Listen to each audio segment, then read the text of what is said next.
welcome back to Gino's Creative Cooking.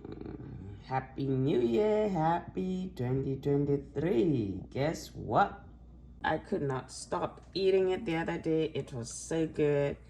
And I decided I'm gonna make it and show it to you, my followers. Good stuff. Some ginger, some garlic, a little bit of everything. You'll see in a minute how I did it. This is what